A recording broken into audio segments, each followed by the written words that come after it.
Presbiter bertugas mengucapkan selamat beribadah di hari Minggu ke-12 sesudah Pentakosta. Kiranya ibadah yang kita lakukan saat ini berkenan di hadapan Tuhan dan kita diberkati oleh-Nya. Pemberitaan firman pada ibadah ini disampaikan oleh Pendeta Bapak Maksi Irot. Jemaat, marilah berdiri untuk menyambut firman Tuhan hadir di tengah-tengah persekutuan kita.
Jemaat kita habiskan ibadah.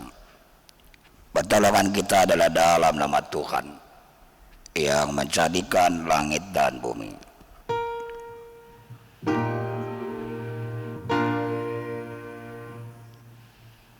Firman Tuhan berkata, carilah yang baik dan jangan yang jahat, supaya kamu hidup.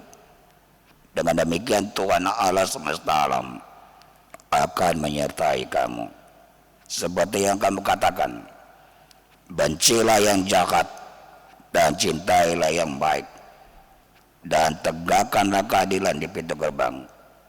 Mungkin Tuhan alam semesta alam akan mengasihani sisa-sisa keturunan Yusuf. Terimalah salam, kasih karunia dan damai sejahtera dari Allah Bapa dan Kristus Yesus Juru Selamat kita menyertai engkau.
Silakan duduk. Dengan rasa sesal dan malu, dan dengan kerendahan hati, marilah mengaku segala dosa kita. Bapa Maha Kudus, kami mengaku kepadamu bahwa kami adalah umat yang berdosa. Kami telah gagal untuk mengasihi Engkau dan sesama kami. Kami cenderung lebih mengasihi diri kami sendiri. Kami mengasihi hanya supaya kami kembali menerima kasih. Kepadamu kami memohon.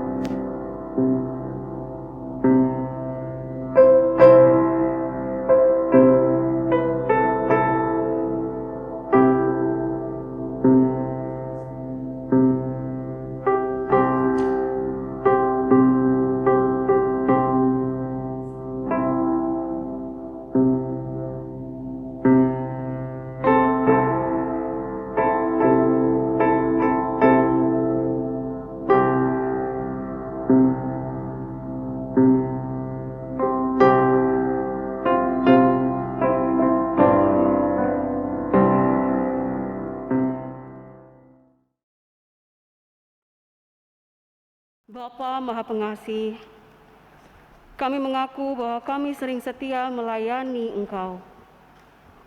Kami melayani Engkau dengan motivasi salah.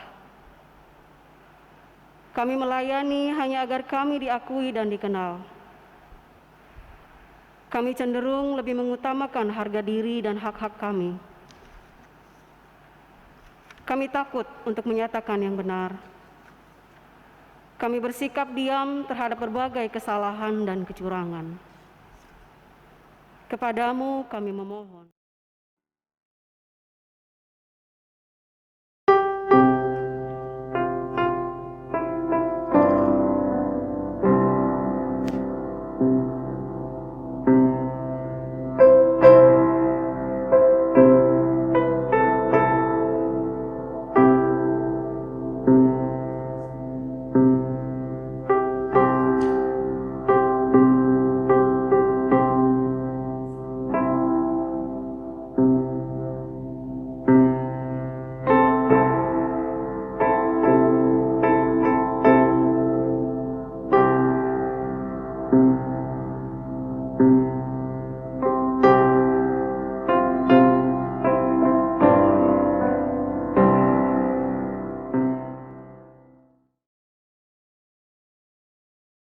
Bapa Maha Penyayang, kami menyadari bahwa sungguh dosa kami bertambah besar. Sebab dalam melaksanakan tugas panggilan dan pengutusan-Mu, kami terlalu banyak menuntut, sering kecewa dan putus asa. Kami juga terlalu banyak berbicara dan hanya sedikit bekerja. Berilah kami pengampunan-Mu ya Bapa. Baruilah hati dan perilaku hidup serta kerja layan kami oleh Roh Kudus. Kami mohon dalam Yesus Kristus, Tuhan dan penebus kami yang hidup.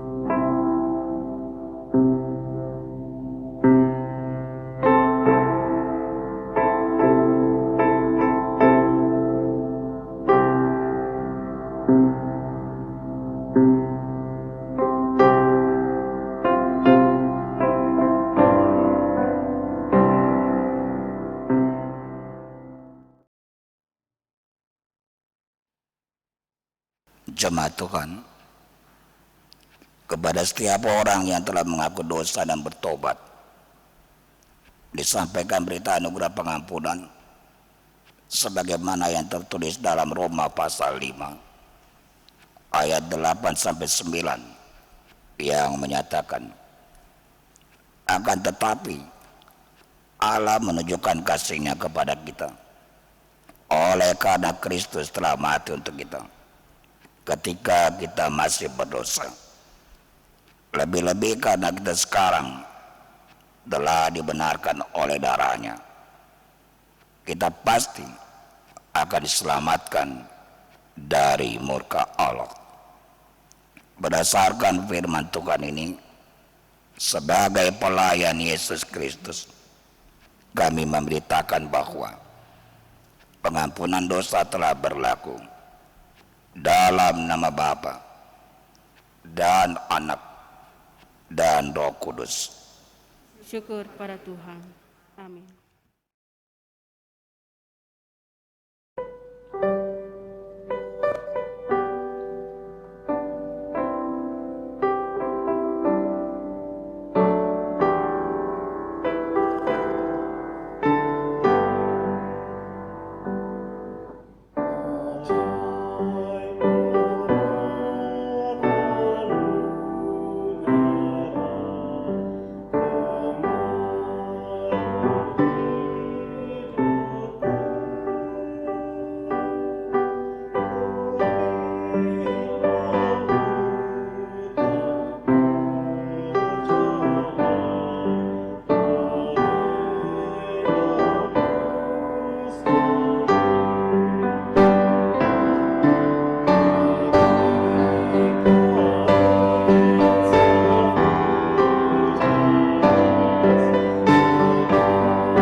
Jemaat silakan berdiri untuk bersama-sama kita mendengarkan perintah hidup baru sebagaimana tertulis dalam Efesus pasal 5 ayat 8 sampai 11 yang menyatakan, memang dahulu kamu adalah kegelapan, tapi sekarang kamu adalah terang di dalam Tuhan. Sebab itu hiduplah sebagai anak-anak terang, karena terang hanya berbuahkan kebaikan dan keadilan dan kebenaran. Dan ujilah apa yang berkenan kepada Tuhan. Janganlah turut mengambil bagian dalam perbuatan-perbuatan kegelapan yang tidak berbuahkan apa-apa, tapi sebaliknya telanjangilah perbuatan itu. Roh Kudus menolong kita mewujudkan kemuliaan Allah dalam seluruh hidup dan kesaksian kita di dunia.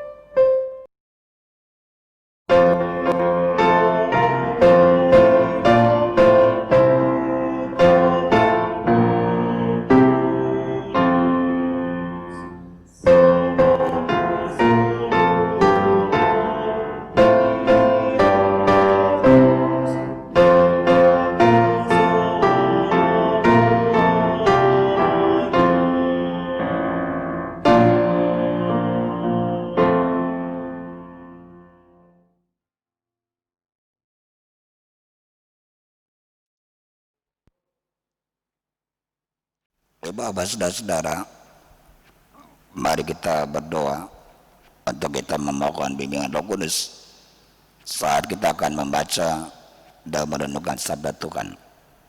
Kita berdoa. Ya Tuhan, bukalah pendengaran, pikiran dan hati kami, dan terangilah dengan Roh Kudus sehingga kami mampu mendengar kebenaran dan memahami kehendak-Mu di dalam firman yang dibacakan dan diberitakan. sehingga oleh tuntunan Roh Kudus-Mu juga kami dapat mewujudkannya dalam kehidupan setiap hari. Amin. Jemaat, mari berdiri untuk bersama-sama kita akan mendengarkan firman Tuhan yang dibacakan dari Alkitab. Haleluya.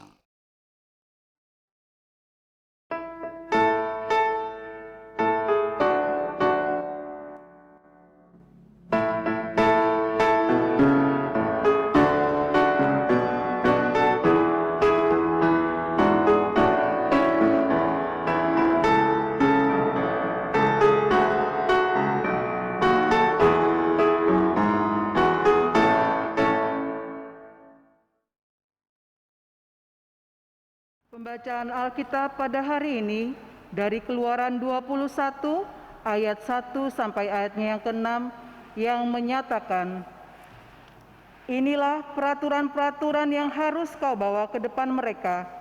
Apabila engkau membeli seorang budak Ibrani, maka haruslah ia bekerja padamu 6 tahun lamanya.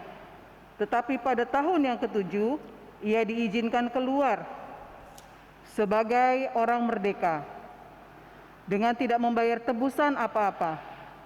Jika ia datang seorang diri saja, maka keluar pun ia seorang diri. Jika ia mempunyai istri, maka istrinya itu diizinkan keluar bersama-sama dengan dia. Jika tuannya memberikan kepadanya seorang istri, dan perempuan itu melahirkan anak-anak lelaki atau perempuan, maka perempuan itu dengan anak-anaknya tetap menjadi kepunyaan tuannya, dan budak laki-laki itu harus keluar seorang diri. Tetapi jika budak itu dengan sungguh-sungguh berkata, 'Aku cinta kepada tuanku, kepada istriku, dan kepada anak-anakku, aku tidak mau keluar sebagai orang merdeka,' maka haruslah tuannya itu membawanya menghadap Allah, lalu membawanya ke pintu atau ke tiang pintu, dan tuannya itu menusuk telinganya dengan penusuk, dan budak itu bekerja pada tuannya untuk seumur hidupnya." Demikianlah pembacaan Alkitab. Hendaklah firman Tuhan dengan segala kekayaannya diam di dalam hatimu, dan ucaplah syukur kepada Allah.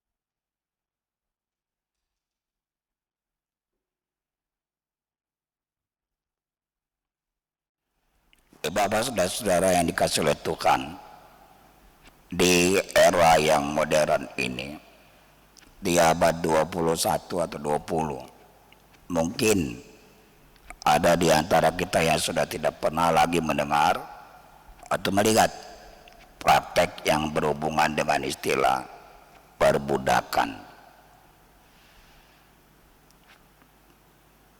atau kata budak. Walaupun mungkin dalam perlakuan yang menjurus kepada tindakan kriminal, masih juga ada ditemukan tindakan-tindakan yang menjurus pada pengertian perbudakan.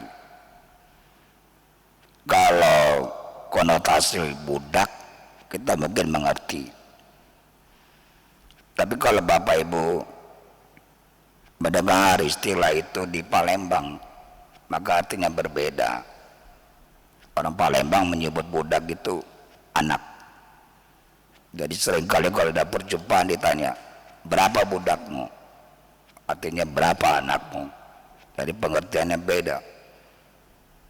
Apa yang dikatakan di dalam bacaan Alkitab kita ini? Pada masa yang lalu, perbudakan atau budak adalah unsur yang biasa dalam kehidupan masyarakat kuno. Bahkan budak atau perbudakan itu menjadi bagian dari struktur sosial masyarakat dan semua orang menerima tanpa ada yang menolak. Ada banyak sebab mengapa seorang itu jadi budak. Mungkin dampak dari pampasan perang.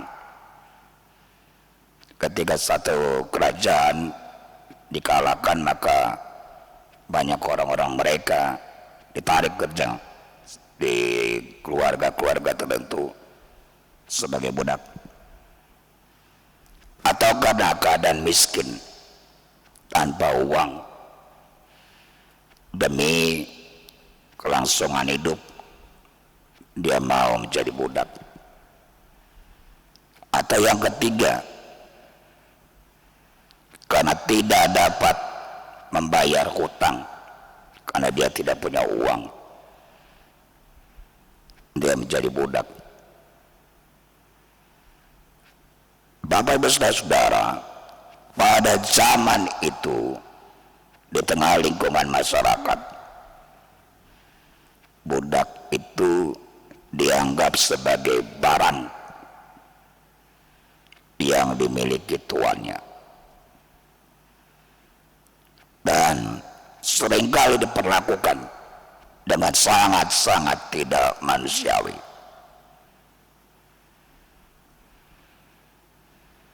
Kalau mereka mau menjadi orang bebas,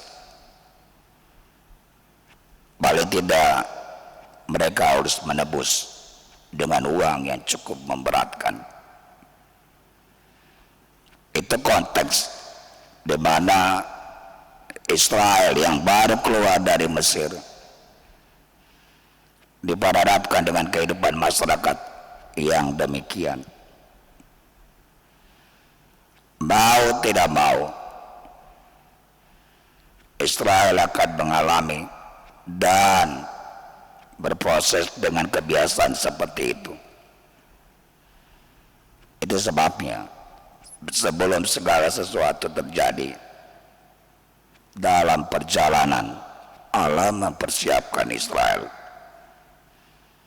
termasuk menyampaikan beberapa peraturan-peraturan untuk mengarahkan mereka untuk menjalankan kehidupan bukan sekedar berdasarkan dengan kebiasaan-kebiasaan yang ada, tapi mengacu pada nilai-nilai kebenaran dan kehendak Tuhan. Mereka memang bersama dengan bangsa yang lain, tapi mereka adalah umat Tuhan. Tetap harus ada jati diri yang membedakan mereka dengan bangsa yang lain. Itu sebabnya Tuhan memberikan aturan yang berhubungan dengan masalah budak di dalam bacaan kita tadi. Budak Ibrani artinya dari kalangan mereka yang kebetulan pada waktu itu mungkin sedang berutang dan tidak punya uang, sehingga mereka mau menjadi budak. Tapi kalau kita lihat dengan baik, ada perbedaan yang sangat-sangat jelas. Kalau di dalam masyarakat, setiap budak itu yang dibeli oleh tuannya, dia dipandang sebagai barang.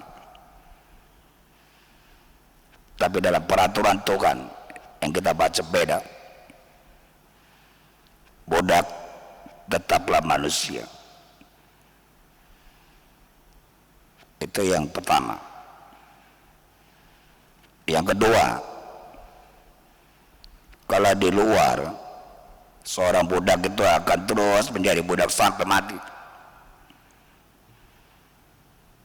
Tetapi yang Tuhan tentukan bagi mereka adalah ada waktunya. Setelah 6 tahun ke-7 mereka bebas tanpa membayar uang tebusan. Jadi perbedaan itu menyolok.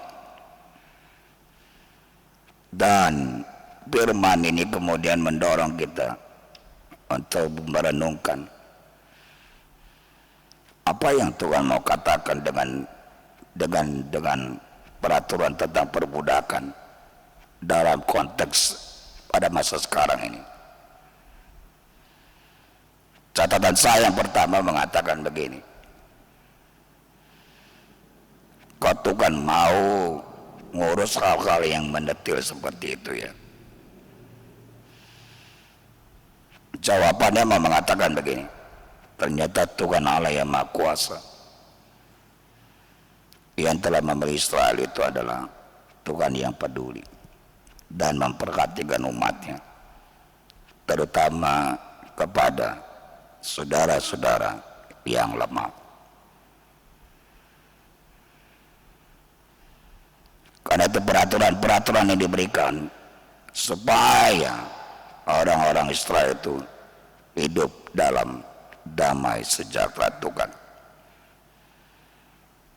Kalau perbudakan seperti itu, kalau orang lemah seperti itu disoroti, diperhatikan oleh Tuhan, saya kira itu menjadi kabar baik bagi kita semua. Apapun keadaan kita, Allah yang Maha Kasih adalah Allah yang selalu memperhatikan dan peduli kepada kita semua. Yang kedua, Bapak Ibu, begitu detailnya Tuhan meminta kepada Israel bahwa seorang budak Ibrani tidak akan menjadi budak itu selama-lamanya. Ada masa, ada waktu, dan ada saatnya dia beroleh kebebasan. Catatannya mengatakan begini, Tuhan menghargai umatnya sebagai manusia ciptaannya, bukan semata karena status atau jabatan. Itu yang harus diingat. Budak adalah manusia, orang lemah adalah manusia, bukan barang, bukan objek hawa nafsu. Tuhan mengajarkan kepada kita hal itu. Karena itu gereja Tuhan terpanggil untuk menghargai sesamanya sebagai ciptaan Tuhan. Bukan karena dia punya kedudukan, bukan karena status sosialnya, atau bukan keadaan apapun, tapi karena dia adalah makhluk ciptaan Tuhan. Gereja dalam kehadirannya jangan pernah menjadikan sesama kita sebagai objek dari kekuasaan atau hawa nafsu. Kalau itu yang terjadi, kita akan berhadapan dengan Tuhan.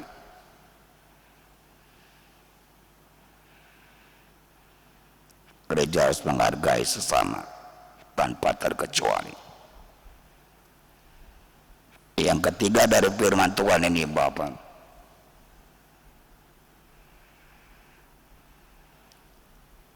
firman Tuhan di dalam perjanjian baru mengatakan begini, kamu memang dari dunia, tapi bukan dari dunia. Itu Yesus pernah berkata begitu. Artinya gereja, umat orang percaya, memang bagian dari masyarakat. Tetapi gereja atau umat harus kadang-kadang berani tampil beda.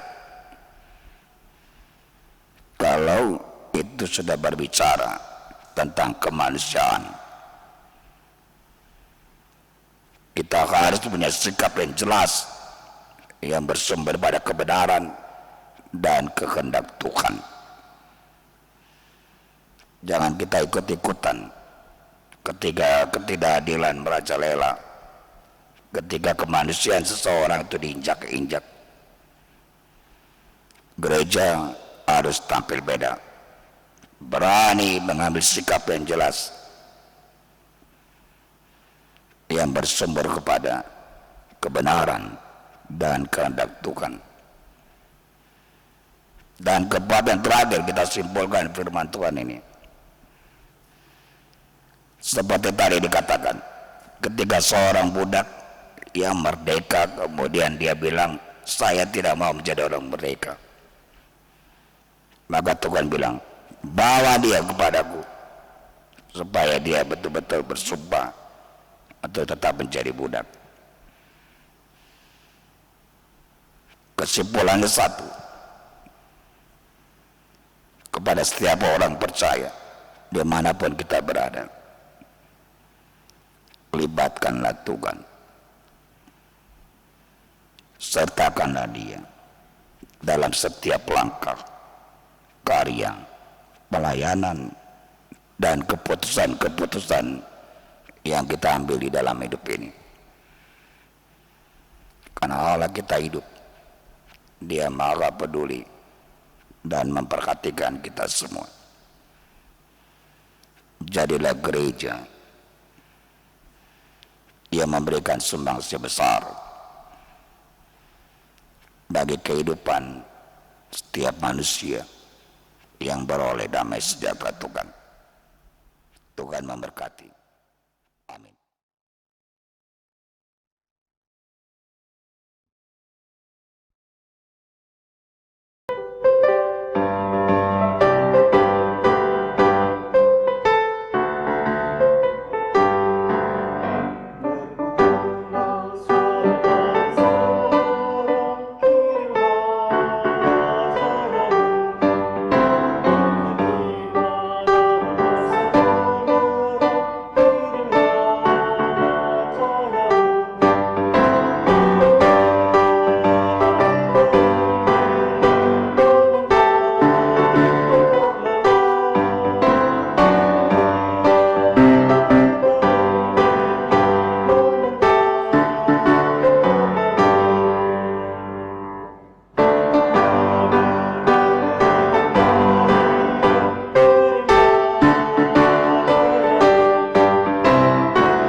Jemaat, silakan berdiri bersama semua orang percaya di segala waktu dan tempat. Kita mengaku iman menurut pengakuan iman rasuli. Dengan hati dan mulut masing-masing orang berkata, aku percaya kepada Allah, Bapa yang Maha Kuasa, Khalik langit dan kepada Yesus Kristus, Tuhan kita, yang dikandung daripada Roh Kudus, lahir dari anak darah Maria, yang menderita di bawah pemerintahan Pontius, disalibkan, mati dan dikuburkan, turun ke dalam kerajaan pada hari yang ketiga, bangkit pula dari antara mati, naik ke sorga, duduk sebelah kanan Allah, Bapa yang Maha Kuasa, dan akan datang dari sana untuk menghakimi orang hidup dan yang mati. Aku percaya kepada Roh Kudus, gereja yang kudus dan persekutuan orang kudus, pengampunan dosa, kebangkitan daging, dan hidup yang kekal. Jemaat silakan duduk.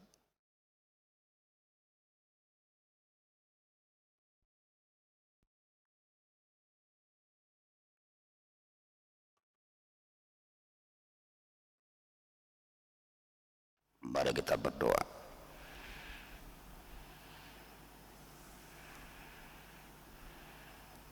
Bapa di sorga, di dalam nama Yesus,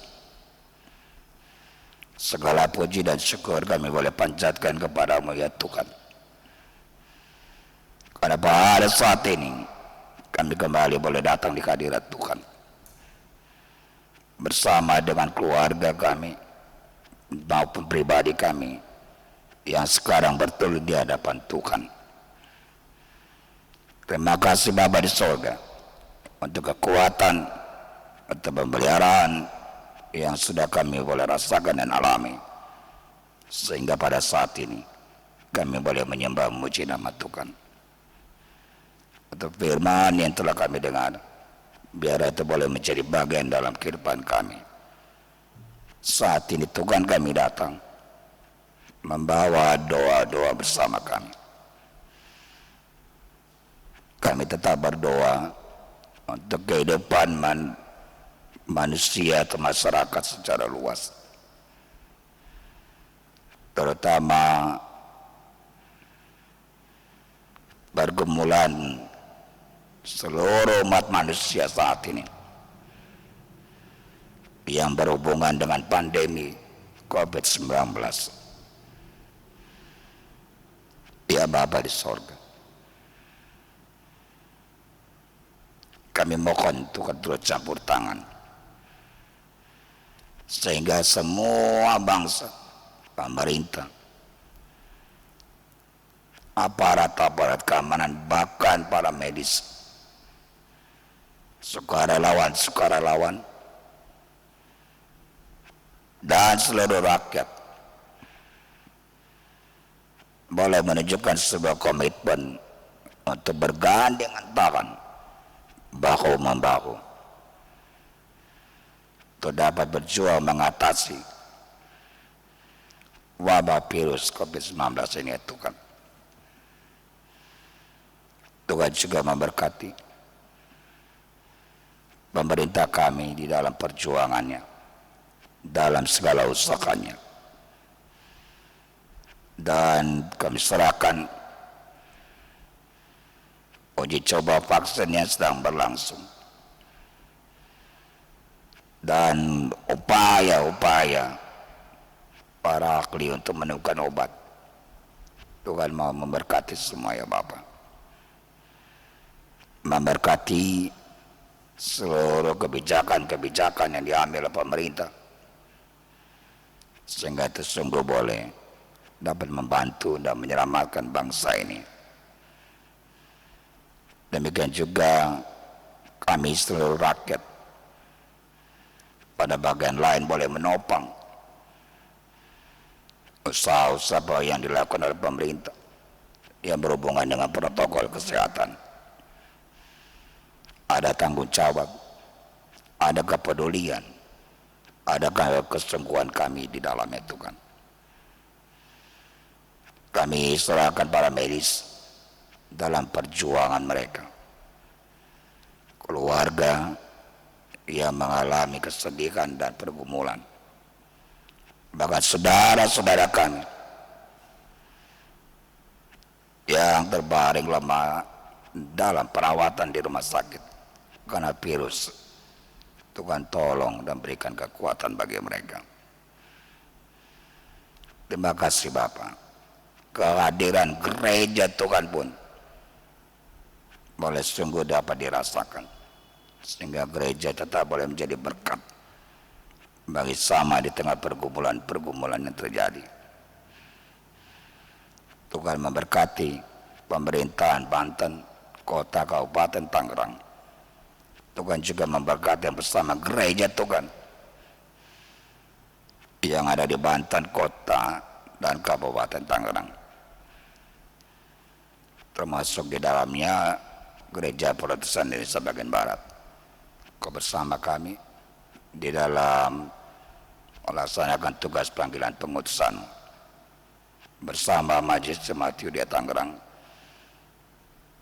Ketua Majelis Jemaat, seluruh jemaat Tuhan sektor 1 sampai 11. Di tengah-tengah kondisi dan situasi yang sulit, biarlah kami selalu diberikan kekuatan atau tetap dapat melangkah bersama, saling menopang, saling menghargai satu dengan yang lain. Terima kasih Bapak. Kami serahkan Majelis Sinode GPIB dalam tugas panggilan pengutusannya. Kami menyerahkan semua program kerja gereja Tuhan baik yang berhubungan dengan organisasi, pembinaan, pelayanan dan kesaksian diakonia. Tuhan memberkati, kiranya Tuhan dimuliakan di dalam seluruh kegiatan tersebut. Kami mohon juga Tuhan memberkati dan bersamalah bagi setiap kami, keluarga lepas keluarga, pribadi lepas pribadi, di tengah-tengah pandemi COVID-19 dan banyak kesulitan yang dirasakan dan dialami. Tapi biarlah anak-anak Tuhan, keluarga-keluargamu ya Tuhan, di tengah pergumulan ini tetap menghadirkan Tuhan, tetap menyertakan Engkau, dan tidak pernah kehilangan harapan untuk terus melangkah bersama di dalam nama Yesus. Karena itu berkati setiap keluarga, berkati mereka yang masih bekerja, yang berusaha, beri kekuatan bagi mereka yang mengalami PHK atau pengurangan jam kerja. Juga Tuhan tolong bagi setiap orang tua kami lansia yang telah mempunyai kerinduan untuk beribadah di gereja. Tuhan sertai mereka, beri kekuatan dan kesehatan bagi mereka. Janda, duda, yatim piatu, dengan segala kehidupan mereka Tuhan tolong dan berkati. Anak-anak kami yang masih balita sampai yang kuliah dan bahkan yang bekerja, Engkau menyertai dan memberkati mereka. Kami juga menyerahkan di dalam doa ini ya Tuhan, bagi setiap mereka yang lemah, bagi mereka yang sakit, bagi mereka yang bergumul. Sebagaimana firman, Tuhan peduli, Tuhan memperhatikan mereka. Karena itu bersama mereka di tengah-tengah kelemahan mereka, bersama mereka di tengah pergumulan mereka, bersama mereka di tengah-tengah kesakitan, dan Tuhan jamah untuk memberikan pemulihan, kemenangan dan damai sejahtera-Mu. Terima kasih Bapa. Semua kegiatan gereja Tuhan dalam pekan ke depan Tuhan memberkati, termasuk mereka yang bertambah usia. Biar Engkau bersama mereka di tengah-tengah usia yang bertambah. Bapa di sorga, semua yang bertugas di dalam ibadah ini, penatua, diaken, organis kantoria,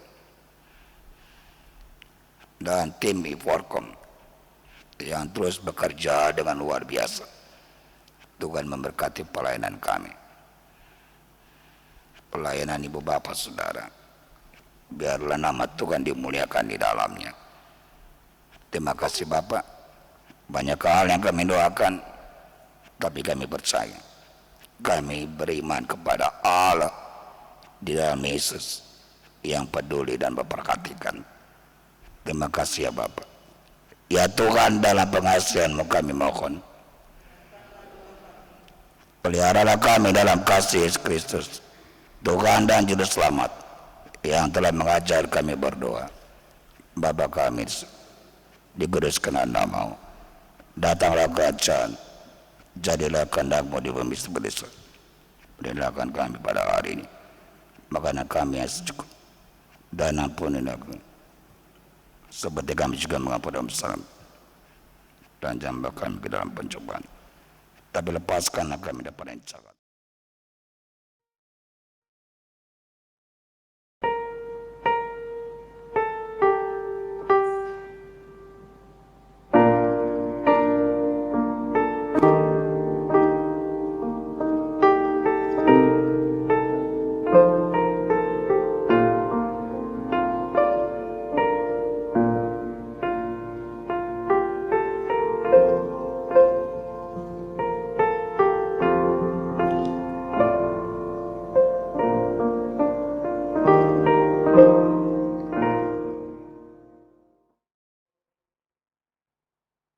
Marilah kita menyatakan syukur kepada Tuhan dengan memberi persembahan kepadanya Dengarlah firman Tuhan dalam 1 Tesalonika 5 ayat 18 yang menyatakan, mengucap syukurlah dalam segala hal, sebab itulah yang dikehendaki Allah di dalam Kristus Yesus bagi kamu.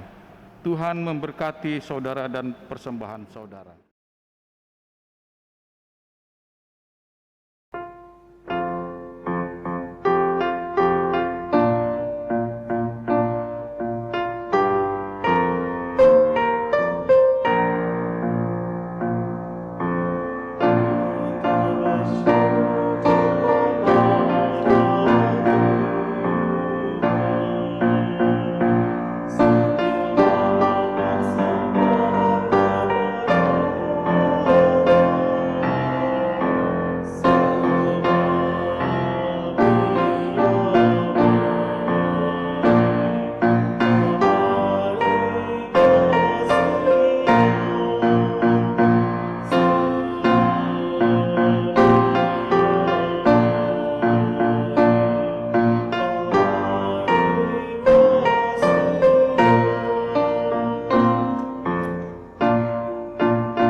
Jemaat, marilah kita berdiri untuk menyerahkan persembahan ini kepada Tuhan dalam doa syukur secara bersama. Ya Tuhan, kasih-Mu setinggi langit dan setiamu sampai ke awan-awan. Seluruh hidup kami dipenuhi dengan kasih-Mu dan melimpah dengan berkat-Mu. Kepadamu kami serahkan persembahan ini sebagai tanda setia kami untuk selalu hidup di dalam kasih-Mu. Dalam nama Yesus, terimalah syukur kami. Ya Kristus Tuhan kami, kami bersyukur dan memuji nama-Mu, karena Engkau selalu setia dan mengasihi kami. Terimalah tanda kasih kami melalui persembahan ini ya Tuhan, serta urapi majelis umat, agar mengelola dan menggunakannya sesuai kehendak-Mu, dan untuk pekerjaan memuliakan nama-Mu. Amin. Jemaat duduk kembali.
Jemaat, firman Tuhan sudah dinyatakan.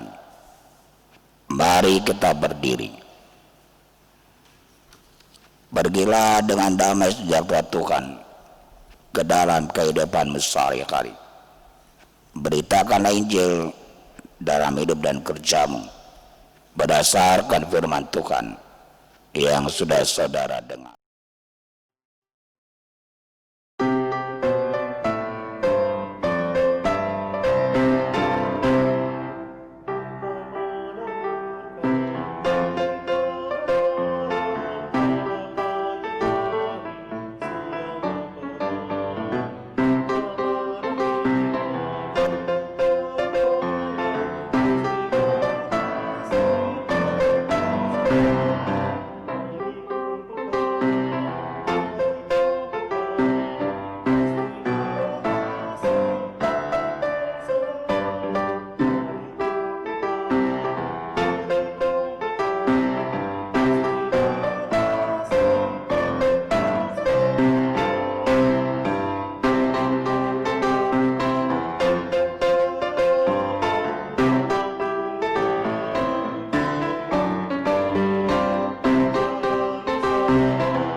Arahkanlah hati dan pikiranmu kepada Tuhan dan terimalah berkat Tuhan. Tuhan memberkati engkau dan melindungi engkau. Tuhan menyinari engkau dengan wajah-Nya dan memberi engkau kasih karunia. Tuhan menghadapkan wajah-Nya kepadamu dan memberi engkau damai sejahtera.